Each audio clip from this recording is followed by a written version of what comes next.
I know that no matter what the rest of the world decides to do with itself, they can't take this away from me." She looked at him, full of hope. If only he could feel it too. He wouldn't make those plans. He wouldn't make the call to have someone come in and pave over beautiful Soura Heights. He wouldn't destroy what she had always loved. He shook his head. "Like I said, though, this wouldn't be touched." He stood up from the new spot and offered his hand. "Come on, let's get out of here. I'll show you where I want to put in a new shopping center." "Johnny, a shopping center?" She hoisted herself up without his help and spoke with disdain. "I thought you were going to build new homes." "Well, yeah, new homes come first, but then we will need to get a shopping center, too. Busy Street won't be big enough as is. We will need new places for people to work, spend their money, maybe even places for tourists to visit." "Tourists? What the hell, Johnny?" With both hands, she shoved his shoulders away from her. "What the hell are you turning this place into?" He stumbled backwards at the second shove, almost tripping over a fallen branch. "Wait a minute, I don't think you understand." He held up both hands in a defensive stance. "No, you don't understand." She gave him another push. "You want to destroy everything that makes this place special and happy. You want to wash it away and clear it out." Another push sent him to the ground. She knelt in front of him and leaned over his body. "You want to take it all away." No, wait!" Johnny's voice rose in his throat. He tried to scramble away from her, but she had pinned down his legs by sitting on them. Sweat pooled on his forehead, but she ignored his discomfort. She needed to get through to him, no matter what it took. Almost in slow motion, she raised her hands over her head and shouted, "I won't let you do it!" Her fists came down hard, hitting him in the temple.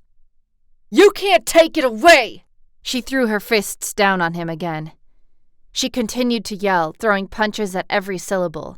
Her eyes welled with emotion.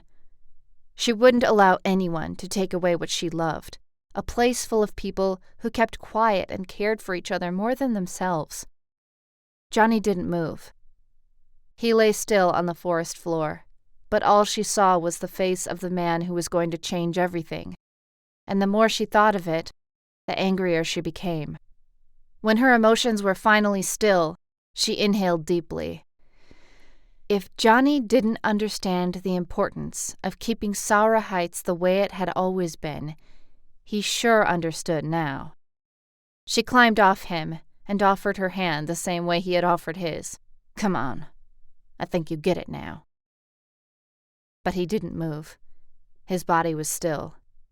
"Come on, I said!" She forced her stiff hand out again, as if the harder she held it out in front of her, the more enticing it would be for him to stand up. "Johnny, stop playing. You need to get up." Still, nothing. She knelt down next to him and lifted his arm. She pulled it up. "God, what am I going to tell Louise, huh? That her husband was late for dinner because he decided to goof off in the forest?" His hand went limp, landing next to the rest of his body in the dirt. "Seriously, get up, Johnny." For the first time, with clear, unangry eyes, she saw his face. It looked back at her blankly as his head lay on its side, splattered in blood. "Blood? I didn't hit him that hard." "Johnny?" She lifted his head. On the other side was a rock, covered in blood.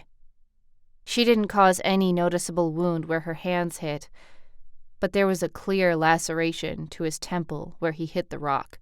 "Johnny?" She called again. "Johnny, get up, come on!" She shook his head, but nothing happened. Shocked, she let go and watched him lay expressionless on the forest floor. On all fours, she backed up until she hit a tree trunk. She clasped her hand over her mouth. "He fell. Johnny fell. He fell and hurt himself. That's what happened. That's what had to happen." Then she stood herself up. She took in the sight in front of her and drank in its implications. That's what had to happen for Soura Heights to stay safe.